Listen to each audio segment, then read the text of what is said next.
এজন্য বলি যুবক, মার কলিজায় বাবার কলিজায় ব্যথা দিয়া সারা দুনিয়ার মানুষকে খুশি কইরা যদি দোয়া নেও তবু আল্লাহ কবুল করবে না। আমার নবীর সুপারিশটা যেখানে আল্লাহ কবুল করলো না, সেখানে হাজারো আব্দুল কাদের জিলানী যদি করে আইনা দাওয়াত খাওয়াও আর পাশের রুমে তোমার মা কষ্ট করে, এই মারে খালি কমলা খাওয়াইছো না, অথচ আব্দুল কাদের জিলানীর আইনা গরু দুইরা খাওয়াইতেছ। আল্লাহ কয় এই গরুর 5 পয়সারও দাম নাই আমি আল্লাহর কাছে। এজন্য বলি যুবক, ভালো করে শোনো, এই দুনিয়াতে বাপ মার দোয়া পায়া বহু মানুষ আল্লাহর ওলি হয়েছে, আবার এই দুনিয়াতে বাপ মার বদদোয়া পায়া বহু যুবক দুনিয়াতে নগদ শাস্তি পাইছে। রহমতের নবী মায়ার নবী কয় সাহাবীরা যাও তাড়াতাড়ি করে তার মাকে সালাম জানাও। মহিলাকে সালাম জানানো মাত্রই নবীর দরবারে মহিলা চলে এসেছে। আল্লাহর নবী কয় মা গো, এই কবরটা কার তুমি চিনোনি? মহিলা কয় নবী গো চিনি, আমার ছেলের কবর।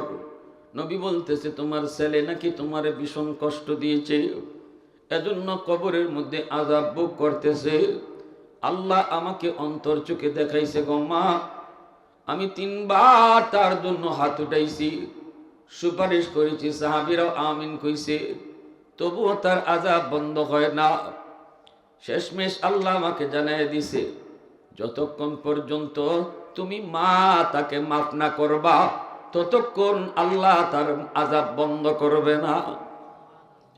মা আমি নবীর সুপারিশ করলাম, 10 মাস 10 দিন যে সন্তান রে তুমি পেটে নিছো গো মা, এই সন্তানটার প্রতি একটু মায়া করো। আমি দেখতেছি তার আযাব কি পরিমাণ, দেখতেছি কেমনি মা মা কয়ে চিৎকার করে কান্দে, কেমনি মা মা কয়ে চিৎকার করে কান্দে। মা গো তুমি তার মাফ করে দাও। আমি নবী সুপারিশ করি, কিন্তু বুড়া মা মাথার নিচের দিকে দিয়ে দিছে, নবীজির কথার কোনো জবাব দেয় না। নবীজি বারবার বলেন মা দয়া করে তুমি ছেলেকে মাফ করো, নইলে কিন্তু আযাব আল্লাহ বন্ধ করবে না। এক পর্যায়ে মহিলা চেহারা উপরে উঠেয়া চোখের পানিটা মুছে আর কান্দে আর কই নবী গো আমি এরে মাফ করবো না গো, এখনো আমার পিঠে মাইরের দাগ আছে। নাউজুবিল্লাহ, জোরে কর, আর একটু জোরে কর নাউজুবিল্লাহ। আল্লাহর নবী রহমতের নবী মায়ার নবী বুঝে গেছেন মার দিল শক্ত হয়ে গেছে, মা ছেলেকে মাফ দিবে না। এইবার নবীজি আল্লাহর কাছে আবদার করে মালিক বুঝেছি মার দিল শক্ত হয়ে গেছে, মায় মাফ করতেছে না, আল্লাহ মার দিলটা কেমনে নরম করব? দিলের উপরে তো আমার কোনো এখতিয়ার নাই, তবে আমি তোমার কাছে আবদার করি কবরের আযাবটা তুমি আমাকে যেইভাবে দেখায় দিছ এইভাবে তার মারেও তুমি দেখায় দাও। কারণ আমি নবীর মন বলে মা যদি নিজের চোখে সন্তানের আযাব দেখে গো আল্লাহ, তাহলে মার দিল নরম হয়ে যাবে। সাথে সাথে আল্লাহ কয় বন্ধু তোমার এই দরখাস্ত আমি কবুল করলাম। আওয়াজ দিয়া কন্যা সুবহানাল্লাহ। প্রশংসা করব কার? আওয়াজ দিয়া বলেন কার? ওয়াহদাত কি হিফাজত নেহি বেকুওয়াত বাজু, ওয়াহদাত কি হিফাজত নেহি বেকুওয়াত বাজু, आती नहीं कुछ कामी हाक़ल खुदा दाद, ऐ मर्द खुदा तुझको क़ुव्वत नहीं हासिल, जा बैठ किसी गार में अल्लाह का कर याद, ये सच है कि बातिल की तरफदार नहीं हम, गद्दार न समझो हम गद्दार नहीं हम, गद्दार न समझो हम गद्दार नहीं हाँ।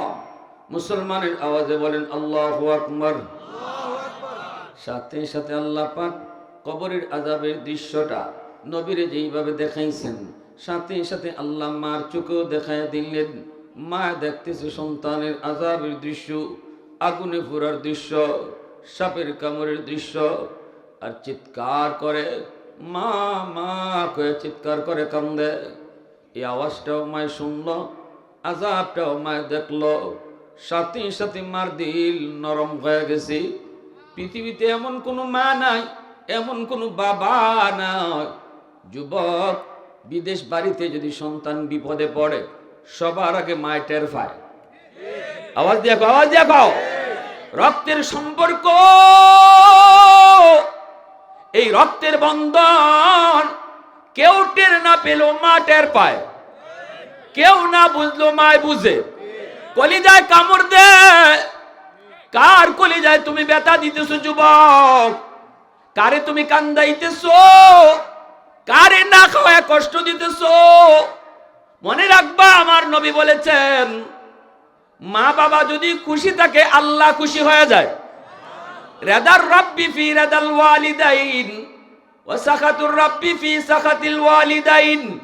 আর বাপ মা যদি নারাজ থাকে আল্লাহ নারাজ। মা বাবারে নারাজ করে পৃথিবীতে কেউ আল্লাহকে রাজি করাইতে পারবা না। বাপ মা রাজি থাকলে আল্লাহ রাজি। আল্লাহু আকবার, জোরে বলো, আর একটু জোরে বলো আল্লাহু আকবার। এই মারে বাবারে চোখের পানি জড়ায়া, বাপ মার কলিজায় আঘাত দিয়া তুমি ব্যবসায় উন্নতি করতে চাও, অসম্ভব সেটা হবে না। হায়াতের ভিতরে বরকত পেতে চাও, অসম্ভব সেটা হবে না। দুনিয়ায় তুমি ইজ্জত সম্মান চাও, অসম্ভব সেটা হবে না।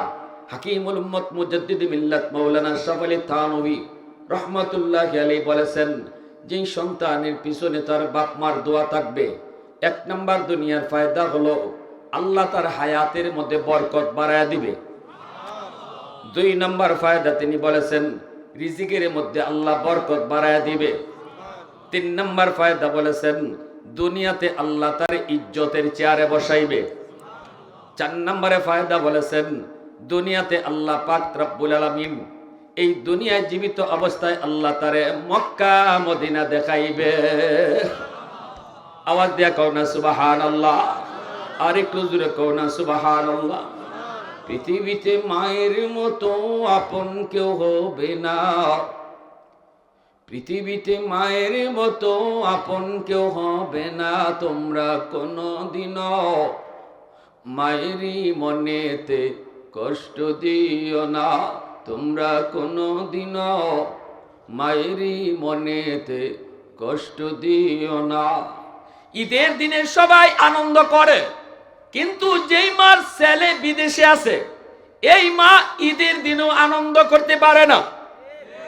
মা সব সময় চিন্তা করে, আজকে ঈদের দিন সবাই আনন্দ করে মিষ্টি খায় গো, কিন্তু বিদেশ বাড়িতে আমার কলিজার টুকরা সন্তান কেমনে জানি ঈদ পালন করে, কেমনে জানি সেমাই খায়, কে তারে রান্না দেয়, কে তারে মিষ্টি খাওয়ায়, এই চিন্তা করে দুঃখিনী মা ঈদের দিনও আনন্দ করতে পারে না।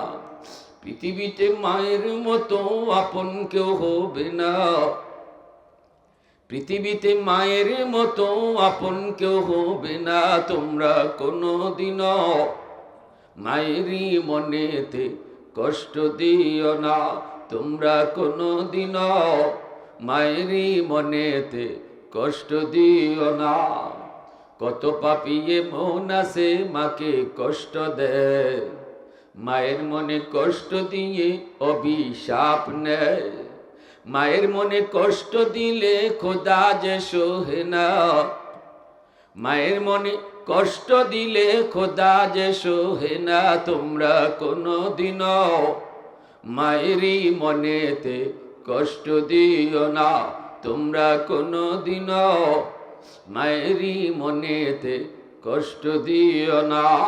মুসলমানের আওয়াজে বলো আল্লাহু আকবার।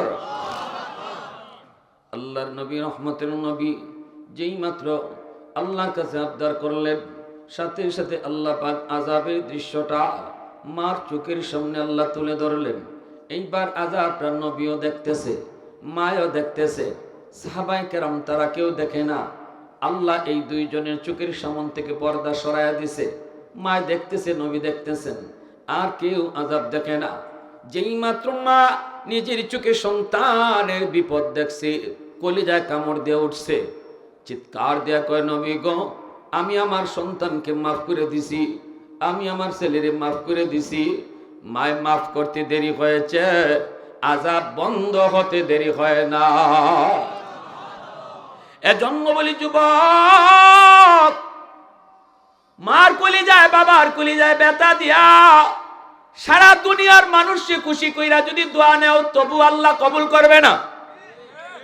আমার নবীর সুপারিশটা যেখানে আল্লাহ কবুল করলো না, সেখানে হাজারো আব্দুল কাদের জিলানী যদি করে আইনা দাওয়াত খাওয়াও, আর পাশের রুমে তোমার মা কষ্ট করে, এই মারে খালি কমলা খাওয়াইছো না, অথচ আব্দুল কাদের জিলানীর আইনা গরু দুইরা খাওয়াইতেছ। আল্লাহ কয় এই গরুর 5 পয়সারও দাম নাই আমি আল্লাহর কাছে। এজন্য বলি যুবক, ভালো করে শোনো, এই দুনিয়াতে বাপ মার দোয়া পায়া বহু মানুষ আল্লাহর ওলি হয়েছে, আবার এই দুনিয়াতে বাপ মার বদদোয়া পায়া বহু যুবক দুনিয়াতে নগদ শাস্তি পাইছে। বুকের সেজদার পাল্লা ভারী হয়ে যাবে। এজন্যই নবীজি বলেছেন লা বার আকাল কাফি আও কামা ক্বালা নবী আলাইহিস সালাম, যে মানুষটা শক্তি আছে, সুযোগ আছে, সামর্থ্য আছে গুনাহ করার, এরপরও যে গুনাহ করে না, সেই তো তোমাদের মধ্যে আল্লাহর ওলি। যুবকের সুযোগ ছিল গুনাহ করার, যুবকের সুযোগ ছিল অন্যায় করার, যুবকের সুযোগ ছিল রাতের অন্ধকারে জিনা করার, এরপরও যে যুবক আল্লাহর ভয়ে গুনাহ করে না, এই কথাটা অন্তরের ভিতরে রাখে, কেউ না দেখলেও দেখেন কে? জোরে বলেন দেখেন কে? ওই যুবক যৌবনে আল্লাহর ওলি হয়ে যায়। ইউসুফ নবীর জুলেখা 7টা গেটের ভিতরে ঢুকাইছে। ইউসুফ নবী কইন আমি অন্যায় করতে রাজি না, আমার আল্লাহ দেখতেছেন। জুলেখা কয় দাঁড়াও, আল্লাহর মুখ ঘুরে লাই। শোকেসের উপরে আসিল ছোট একটা মূর্তি, জুলেখার খুদা, জুলেখার ভগবান। এই মূর্তির মুখটা কাপড় দিয়ে ডেকে লিছে। ডেকে কয় ইউসুফ দেখছো নি, ভগবানের মুখ ডেকে লিছি, অহন দেখতা না। ইউসুফ নবী কইন তোমার ভগবানের মুখ ডাকন যায়, কিন্তু আমি যারে আল্লাহ কই তার মুখ ডাকবার ক্ষমতা কারো নাই, ঠিক কিনা? হ্যাঁ, রাতের অন্ধকারে কেউ না দেখলেও দেখে কে? বাপ মা না দেখলেও দেখেন আমার আল্লাহ। দরজা বন্ধ করলেন, কেউ দেখলো না, দেখেন কে?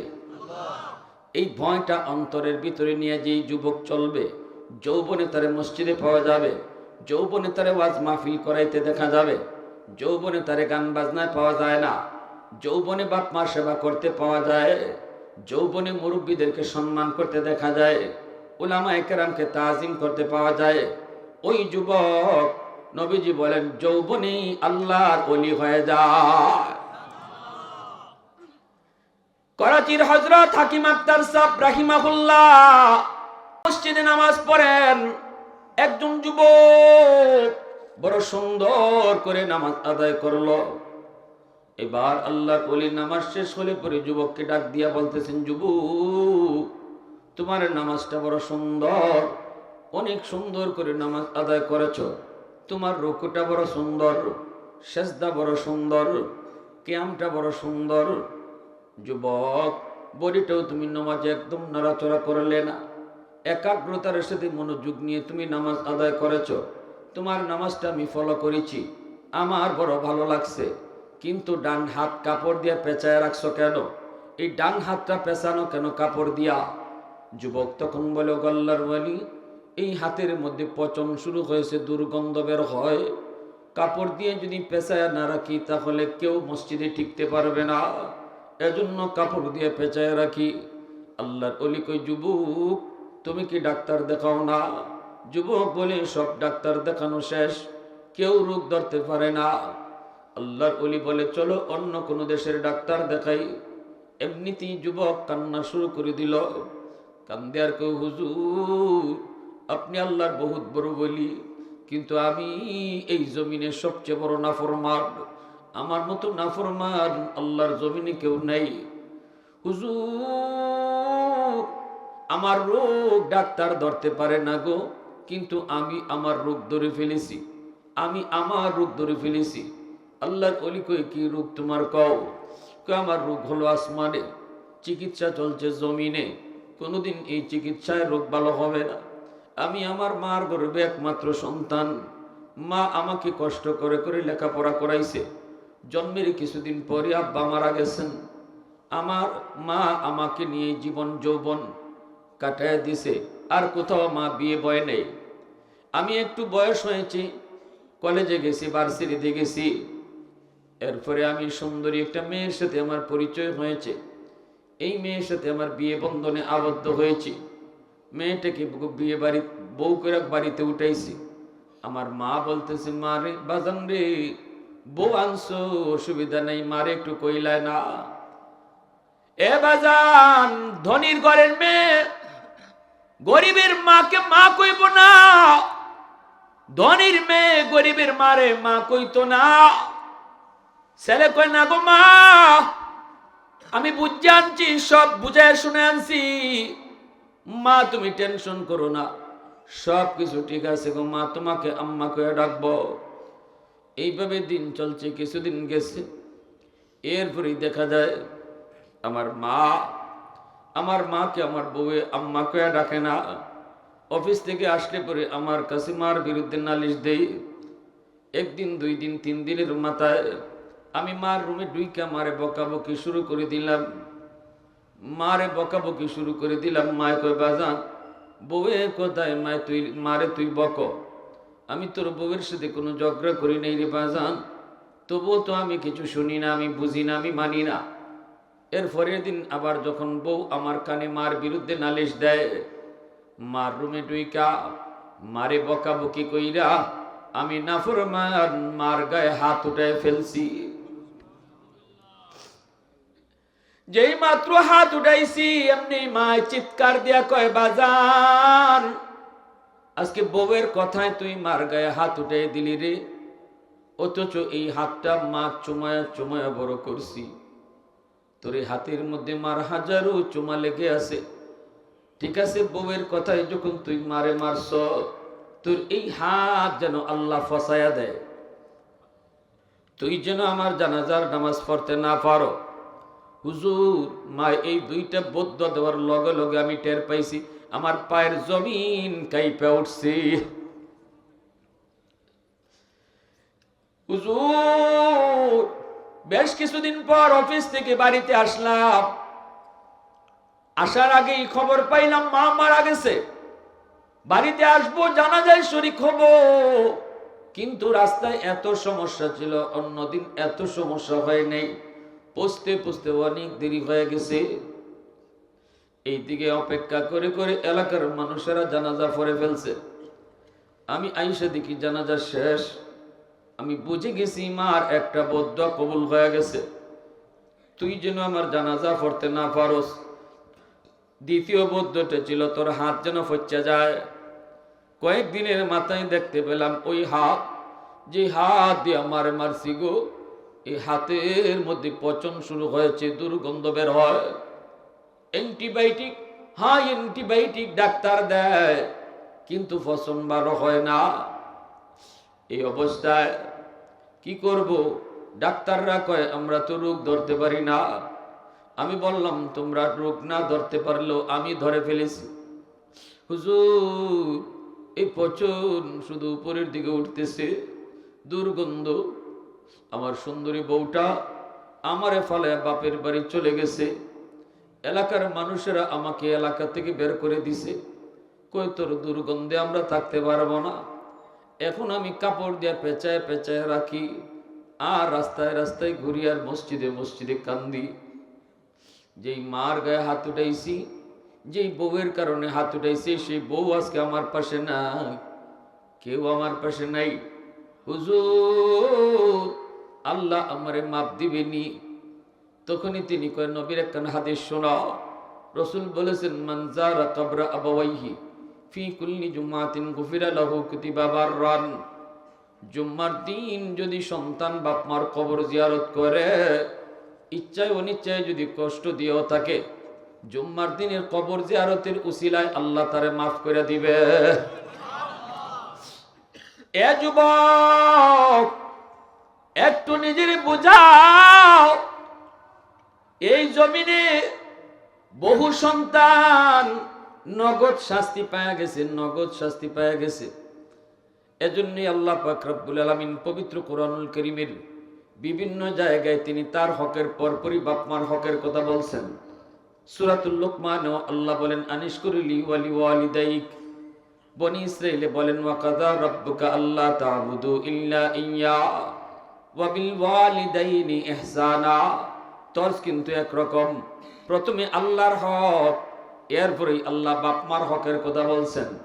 সূরা বাকারার মধ্যে আল্লাহ বলে ওয়াসআলুনাকা মাযা ইউনফিকুন কুল মা আনফাকতুম মিন খায়র ফালিল ওয়ালিদাইনি ওয়াল আকরাবিন। আল্লাহ বলতেছে বন্ধু, মানুষ তোমার কাছে জানতে চায় কোন কোন জায়গায় তার টাকা পয়সা ব্যয় করবে। ও বন্ধু, জবাব তুমি দিও না, জবাব আমি আল্লাহ দিতেছি। শোনায় দাও, সবার আগে টাকা আর পয়সা ব্যয় হবে বাপ মার জন্য। সিদ্ধান্তটা কার? একটু জোরে বলেন কার? এ যুবক, বেতনের টাকা তোমার পকেটে আসলো, ব্যবসার লাভের টাকা পকেটে আসলো, যে কোনো সুরতে হালাল তরিকায় যখন তোমার পকেটে টাকা আসলো, এই টাকা তুমি খরচ করবা, সবার আগে কোন জায়গায় খরচ করবা? আল্লাহ পাক কয় সবার আগে বাপ মার জন্য। আল্লাহু আকবার জোরে বল। এই টাকাটা খরচ করার আগে তোমার ভাবতে হবে মার কি লাগবে, বাবার কি লাগবে। শীতের কাপড় নাই মার, আগে মারটা শীতের কাপড় কিনো। বাবার শীতের কাপড় নাই, বাবারটা কিনো। নিজেরটাও আল্লাহ কিনতে নিষেধ করছে, সন্তানেরটাও আগে না, বউয়েরটাও আগে না, সবার আগে বাপ মারটা কিনো। সিদ্ধান্ত কার? জোরে বলেন। আমি মৌলবীর সিদ্ধান্ত না, সূরা বাকারাতে আল্লাহ সিদ্ধান্ত শুনাই দিছে। তাও আল্লাহ কয় দোস্ত, মানুষ জানতে চাইছে তোমার কাছে কোন কোন জায়গায় ব্যয় করতো, আমি আল্লাহ জানাই দিতেছি। কও সবার আগে মা আর বাবার জন্য টাকা খরচ করতে হবে। বাজার থেকে খালি কমলা নিয়ে আইসু, এই কমলাটা সন্তানের হাতে আগে দিও না, মার হাতে তুমি আগে দাও। মা কিন্তু কমলাটা আগে খাবে না, এই কমলাটা চুলায় তোমার সন্তানকে মায় আগে খাওয়াবে, বাবায় আগে খাওয়াবে। নাতি থুইয়া কখনো দাদি আগে খায় না, ঠিক কিনা জোরে বলো। কিন্তু মার হাতে কমলা দেওয়ার কারণে মার দিল খুশি হয়ে গেছে। আল্লাহ পাক কইরা দাও রব্বি ফি রাদাল ওয়ালিদাইন, বন্ধু জানায় দাও সে তার মারে খুশি করে নাই, আমি আরশের মালিককে খুশি কইরা নিছে। বাবার হাতে কমলাটা দিয়া আমি আল্লাহরে খুশি কইরা নিছে, কারণ বাবার দিল খুশি তো আমি আল্লাহ খুশি, মার দিল খুশি তো আমি আল্লাহ খুশি। এজন্য বলি যুবক, মারে বাবারে খুশি করতে লক্ষ টাকা খরচ করা লাগে না রে। বল মাছ খাওয়াইও বাপ মারে খুশি করা লাগে না। মারে বাবারে খুশি করতে মুখ ভরে আম্মা কয়া ডাক দাও, মুখ ভরে আব্বা কয়া তুমি ডাক দাও, দেখবা বাপ মার দিল খুশি হয়ে গেছে। অল্প টাকায় মার দিল খুশি করা যায়। মার পকেটে টাকা নাই, এতিমের হক নষ্ট করলে বা দখলের শাস্তি কি জানি উপকৃত করবেন। কেটাই দিছে এটা? আমার আলোচনা কইছে মা বাবার হক। আচ্ছা ঠিক আছে, কই মনে লা ইলাহা ইল্লাল্লাহ জুরে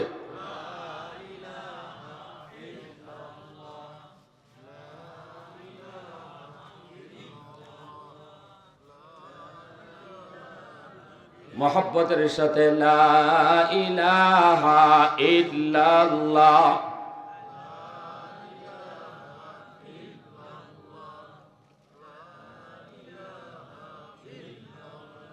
লা ইলাহা ইল্লাল্লাহ।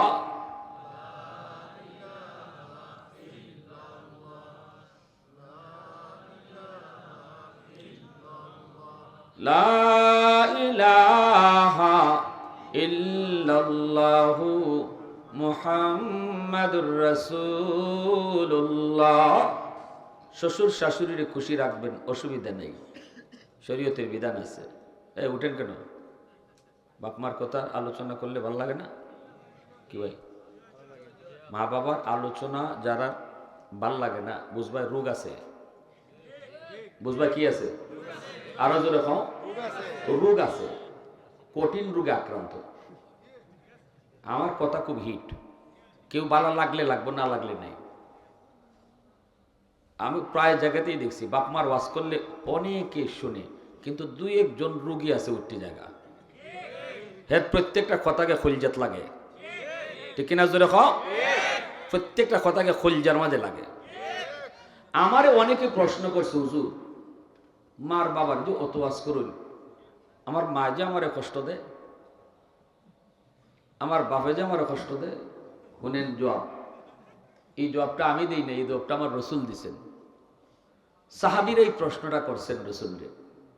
ওয়া ইন যালামা, সাহাবীরা জিজ্ঞেস করে, নবী গো বাপ মায় যদি জুলুম করে, এক ছেলেরে আদর বেশি করে আরেক ছেলেরে কম আদর করে, এক ছেলের বাচ্চা কাচ্চারে খুব মায়া করে আরেকটারে কম মায়া করে, একজনে বেশি সম্পদ দিছে আরেকজনে কম দিছে, একজনে বাপ মায় লেখকে দেয়া গেছে আরেকজনে ঠগাইছে, আছে আছে আছে, নাই যে না, আছে। এই প্রশ্নটাই আল্লাহ নবীকে সাহাবীরা করেছেন। নবীজি প্রশ্নের জবাবে বলতেছেন, ওয়া ইন যালামা ওয়া ইন যালামা ওয়া ইন যালামা। রাসূল বলেন, যদি মা বাবায় জুলুম করে, তিনবার কইছেন, তবুও সন্তান মার সাথে বাবার সাথে জুলুম করতে পারবে না, ভালো আচরণ করতে হবে। কারণ হলো, মা তোমার কাছ থেকে ভালো আচরণ পাও না, সম্পদ না দিলেও পাও না। বাবা তোমার সম্পদ না দিলেও ভালো আচরণ পাও না, শুধুমাত্র বাবা হওয়ার কারণে, মা হওয়ার কারণে। তোমার জন্ম দিছে, শুধু এই পাওনা হিসাবে বাপ মা তোমার কাছে ভালো আচরণ আশা করে, ঠিক কিনা জোরে এখন? কিন্তু যে জুলুম করলো, এই জুলুমের বিচার আল্লাহর আদালতে হবে। দুনিয়ার নিজামের ক্ষেত্রে নবী বলেছেন, না না না, মার সাথে বাবার সাথে খারাপ আচরণ করা যাবে না। এমনকি বাপ মা যদি অমুসলিম হয়, তবুও বাপ মার সাথে খারাপ আচরণ করা যায়। বেনামাজি কইলেও বাপ মার সাথে খারাপ আচরণ করা যায় না। শুধুমাত্র তিনি আমার বাপ, তিনি আমার মা, তিনি জন্ম দিছে, এই সুবাদে সে আমার কাছ থেকে 100 ভালো আচরণ পাও না। এটা রসুল বলেছেন, দুনিয়ার নিজাম। কিন্তু জুলুম যদি বাপ মায় করে থাকে, বিচার আল্লাহর আদালতে হবে। বাপ মা জুলুম করছে, হবে বিচার আল্লাহর আদালতে। আল্লাহ জিগাইব, কেন দুই সন্তানরে একজনে কম দিছো আরেকজনে বেশি দিছো? আমি আল্লাহ তো সম্পদ বন্টন করে দিয়ে দিছি, এই মোতাবিক সম্পদ দিলা না কেন? প্রতিটা বাপ মার জবাব আল্লাহর কাছে দিতে হবে। কিন্তু দুনিয়ার নিজাম আল্লাহ রসুল বলে দিছেন, সন্তান কোনোদিন খারাপ আচরণ করতে পারবে। কথা ক্লিয়ার? বুঝে আসছে? এই কথাটাই আল্লাহর নবী আল্লাহ পাক ওয়াবিল ওয়ালিদাইনি ইহসানা, ইহসান শব্দ আইনা আল্লাহ এই প্রশ্নের জবাব দিছেন। ইহসান বলাই হয়, আমাকে বাপ মায় কি দিল না দিল এটা বিষয় না। আল্লাহ বলতেছেন, তুমি যখন বাপ মারে দিবা তখন 100 ভালোটা দাও। আল্লাহ বলতেছেন, এর নাম হলো ইহসান। এর নাম কি? ইহসান। জবাব দিয়ে দিছেন ইহসান কই আল্লাহ, ওই প্রশ্নের জবাব দিছেন। আর রসুল তার হাদিসে ইহসানের ব্যাখ্যা করছেন, ইম্মা ইয়াবলুগান্না ইনদাকাল কিবারা কইয়া ইহসানের পুরা ব্যাখ্যা আল্লাহ শুরু করছেন। আকিমুস সালাহ, নামাজ পড়ো, ব্যাখ্যা আল্লাহ করেন নাই। বলছেন কিভাবে রুকু করবা, সেজদা করবা, আমার নবীর কাছ থেকে শিখো।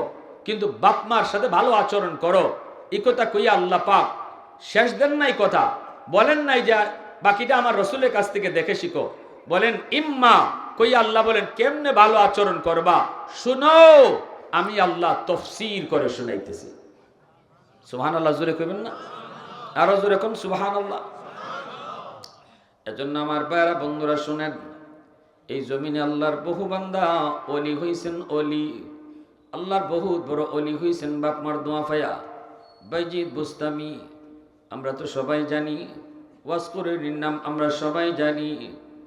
মার দোয়া, বাবার দোয়া, বাইজিদ মার দোয়া, ওয়াসকরুনি মার দোয়া। ওয়াসকরুনি কয় আল্লাহ, ও মালিক তোমার নবী মদিনায় দেখতে তো মন চায়, কিন্তু মার খেদমত করবো কেডায়? যাইতে পারি না, মার কষ্ট হবে, আমার মা তো অন্ধ। কেউ নাই, কেউ নেই। এজন্য তিনি নবীরে দেখতে যাইতে পারেন না। অথচ নবীর জমানায় এসেছেন, ইয়ামেন থেকে তিনি মদিনায় যেতে পারেন না। মার কষ্ট হবে, মার খেদমত কে করবে? এইদিকে অন্ধ মা হাতুড়ে দোয়া করে দিছে, আল্লাহ আমার সন্তান ওয়াইজ মদিনায় তোমার নবীরে দেখতে যেতে চায়, কিন্তু আমি মার কারণে পারে না। আল্লাহ আমি মা তোমার দরবারে হাত উঠাইছি গো, আমার সন্তানের খবর তোমার বন্ধুরে তুমি পৌঁছায়ও। আর একটু আস্তে কোন সুবহানাল্লাহ, নাস্তা কইরা সকালে নাস্তা উস্তা কইরা কইল, আরো জোরে কোন সুবহানাল্লাহ। আল্লাহ তার বন্ধুরে জানাই দিছে, বন্ধু ইয়ামেনে করণ এলাকায় তোমার এক পাগল থাকে, নাম হলো ওয়াইজ। মায় দোয়া করছে, আমি তারে জগতের অলিদের সর্দার বানাই দিছি। খালি ওলি না, ওলিদের সর্দার বানাই দিছি।